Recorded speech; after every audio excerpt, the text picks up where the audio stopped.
Fala galera, beleza?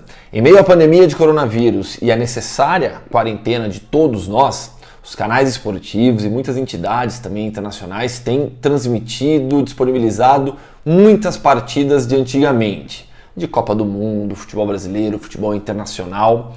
Isso reforça algo em nós que é muito legal, que se chama memória afetiva.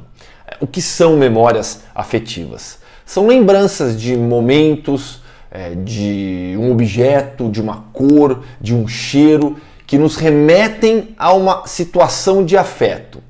Então, o que tem acontecido muito comigo nesses últimos dias, e eu tenho certeza que acontece com vocês também, são memórias afetivas ligadas ao futebol. Então, nesta semana, por exemplo, eu assisti Brasil 0, Argentina 1, Copa do Mundo de 1990. O canal da FIFA TV no YouTube tem disponibilizado, de graça, para todo mundo, vários jogos de Copa. Muita coisa. Vale a pena você mergulhar lá no canal da FIFA TV para assistir esses jogos de antigamente. E um desses que eu assisti, um que eu escolhi, foi Brasil 0, Argentina 1. E aí é engraçado, né? Porque a Copa do Mundo de 90 foi a minha primeira. Eu nasci em 5 de maio de 1981, nasci em Belo Horizonte, me mudei para o interior de São Paulo com 5 para 6 anos de idade, para São Carlos. Aí depois eu me mudei para Campinas já com quase 8 anos e cresci em Campinas. Então a Copa do Mundo de 1990 foi a minha primeira e eu lembro de assistir na sala da minha casa em Campinas, na casa dos meus pais, sentado no chão, vendo os jogos do Mundial. Os meus pais nunca foram ligados a esporte, então a minha paixão pelo futebol eu basicamente desenvolvi quase que por conta própria.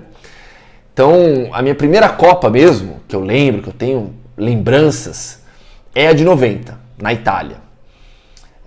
E o jogo contra a Argentina foi muito marcante para um garoto de 9 anos que já era apaixonado por futebol. Assistir essa partida agora, aos 38 anos, né, com outros olhos, uma outra visão, chega a ser engraçado até, mas ver o jogo, e eu assisti pela primeira vez desde 1990, ele trouxe tantas lembranças daquela Copa, sabe? O meu álbum de figurinhas completo, completei o álbum inteiro. A última figurinha foi do Aitor Begiristain, jogador da Espanha. As outras seleções, a percepção de ver um Mundial pela primeira vez. Então trouxe tantas lembranças e ao mesmo tempo, assistindo o jogo hoje, eu consigo ter uma visão até mais crítica, né? Algo que jamais eu teria com 9 anos de idade. Então o Brasil entrou em campo naquela formação do 3-5-2 do Sebastião Lazzaroni, extremamente contestado na época, com Tafarel no gol. Aí o Jorginho na ala direita, o Branco na ala esquerda. Os 3 zagueiros foram Ricardo Rocha, Mauro Galvão e o Ricardo Gomes. Dunga e Alemão na frente, o Valdo como meia, e aí o Miller como segundo atacante e o Careca como centroavante. O Renato Gaúcho e o Silas entraram no finalzinho do jogo, já com o Brasil perdendo por 1-0. Era um outro futebol, né? Outras regras. Então, recuo para o goleiro era permitido, somente 5 reservas no banco, só 2 alterações.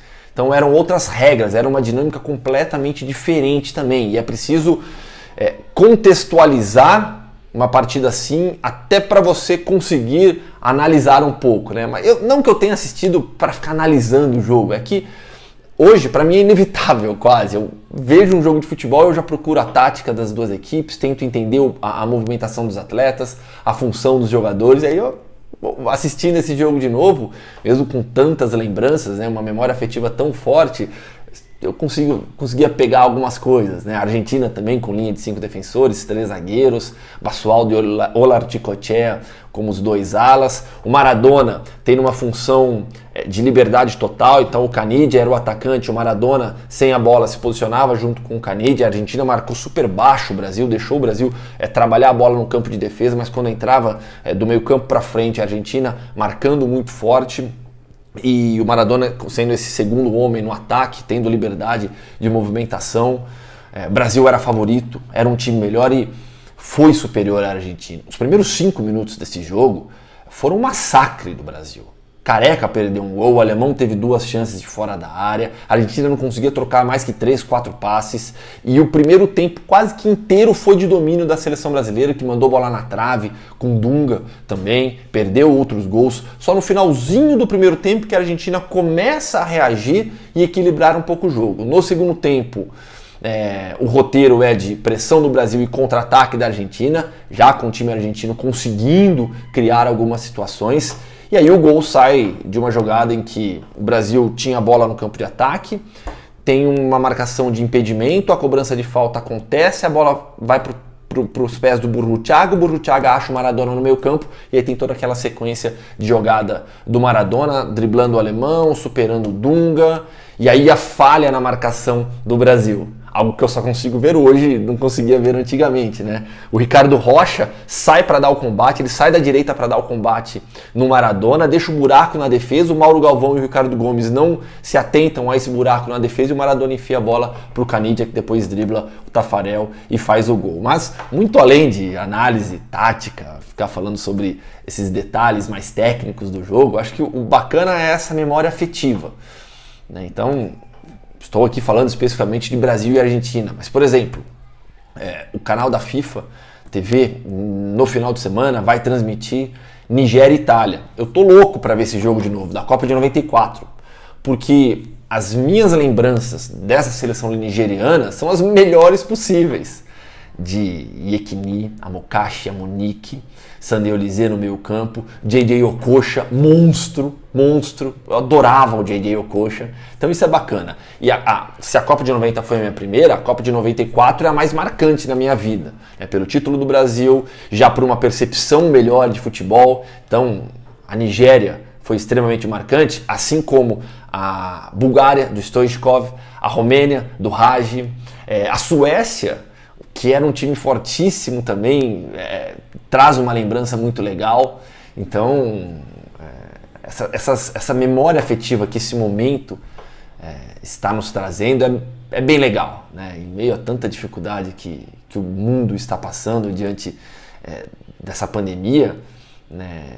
Essas lembranças, essas memórias afetivas ligadas ao futebol são muito bacanas, porque remetem também, claro, à nossa infância e adolescência, quando a gente vive o esporte na sua plenitude total. Essa camiseta aqui, por exemplo, né, que eu estou vestindo, é do período em que eu morei na Espanha. Eu comprei essa camiseta em Bilbao, em 2013 eu morei alguns meses na Espanha, e eu sempre tive uma admiração pela história do Bilbao, pela resistência basca, pela história do Estado Basco, né? O Estado Basco amplo, que pega o sul da França e outras regiões da Espanha, em basco, Euskal Herria. O Estado Basco constituído como existe hoje dentro do território espanhol, Euskadi. Então eu sempre gostei muito de entender e estudar a história dessa região e aí, consequentemente, do Atlético Bilbao, que utiliza apenas jogadores de origem basca. Então essa camiseta aqui, um objeto, me traz uma memória afetiva do período em que eu morei na Espanha espetacular, sabe? Muito, muito, muito legal. Eu morei em Madrid, Salamanca, tive a oportunidade de viajar bastante pela Espanha, fui a jogos de futebol, então é muito legal como uma camiseta traz essa memória afetiva, assim como os jogos de antigamente que estão sendo transmitidos. Eu tenho certeza que vocês também têm muita memória afetiva ligada a futebol, ao time do coração, ou à seleção brasileira, ou a um outro jogo de Copa do Mundo. Por exemplo, outros jogos de Copa que eu lembro demais, jogos assim meio aleatórios, né? Copa de 98, vitória da França sobre a Croácia na semifinal, 2 gols do Thuram e o gol do Davor Šuker para a seleção croata. Aquela foi a primeira Copa do Mundo da Croácia. Ainda em 98, eu lembro demais do Paraguai 0, França 1, que a defesa paraguaia com Gamarra, sendo o melhor zagueiro daquela Copa, resistiu bravamente até o gol de ouro do Blanc, marcado já na prorrogação, obviamente. Então a gente começa a lembrar de algumas partidas assim. Eu sempre gostei muito de futebol de seleção, eu sempre gostei muito de Copa do Mundo. Então eu tenho boas e más lembranças, mas que entram nesse contexto de memória afetiva de alguma maneira. E aí eu estendo essa questão para o trabalho hoje como comentarista esportivo, né? Sou jornalista formado e trabalho na ESPN como jornalista e comentarista de futebol. É necessário você conseguir separar as coisas. A memória afetiva está aqui e para sempre estará, mas ela não pode te cegar. Então, quando eu falo, por exemplo, da Bulgária de 1994, quando eu falo de Hristo Stoichkov, até encho o peito para falar de tantas lembranças legais que eu tenho, mas é necessário entender o tamanho dele daquela seleção no futebol e não superdimensionar isso hoje em dia. Na prática, conter o saudosismo, entender o que é o saudosismo e diferenciar de questões técnicas. Então, é muito difícil hoje em dia compararmos, é muito difícil sempre, na verdade, compararmos o presente com o passado. Situações diferentes, momentos completamente distintos, o esporte era muito diferente. Então, muita gente tem o costume de ultravalorizar o que acontecia no passado e diminuir o que acontece no presente. Talvez com o passar do tempo as coisas vão ficando nos seus devidos lugares, mas eu acho que um trabalho importante do jornalista esportivo é esse. Não diminuir de maneira alguma a sua memória afetiva, mas saber contextualizar, saber diferenciar o lado mais afetivo do lado analítico do jogo. Então é um trabalho constante, acho, de todo jornalista esportivo. Claro que há espaço no jornalismo para a memória afetiva ser muito bem descrita. Crônicas, por exemplo. Em uma crônica você pode e deve trazer toda a sua emoção nas palavras. Vocês estão ouvindo agora o cuco que tem aqui na sala de casa. É outro que traz a lembrança afetiva de uma viagem recente que eu e minha família aqui em casa, eu, minha mulher, meu filho e minha filha, fizemos à Alemanha e fomos a Triberg comprar um relógio cuco, bem no meio ali da Floresta Negra. Então toda vez que ele canta, como está cantando agora, eu acho que dá para ouvir, acho que a lapela pega, traz essa lembrança também dessa viagem à Alemanha. Mas, como eu dizia, acho que você tem espaço para isso também, mas em uma análise, e eu gosto muito, por exemplo, de fazer ranking dos 10 melhores da história, disso, daquilo, os 10 melhores times, aí você tem que tomar muito cuidado, para a memória afetiva não ser mais forte do que a sua capacidade de análise técnica, tática, do lugar na história realmente de cada um desses times. Enfim, é um período difícil para todos nós, é uma situação complicada para a sociedade global, mas eu vejo, eu percebo que todo mundo, que a maioria pelo menos, está colaborando, está entendendo a gravidade e fazendo o melhor que pode, cada um da sua maneira. Coloque aqui embaixo nos comentários também as memórias afetivas de vocês com o futebol, algum jogo recente de antigamente que vocês viram, do seu time do coração, alguma partida de Copa do Mundo. Coloque aqui nos comentários também que vai ser legal a gente compartilhar essas lembranças. Tá certo? É isso, galera. Se cuidem, quem puder fique em casa, cuide das pessoas ao seu redor, vamos pensar no coletivo acima de tudo. Obrigado, um grande abraço, valeu!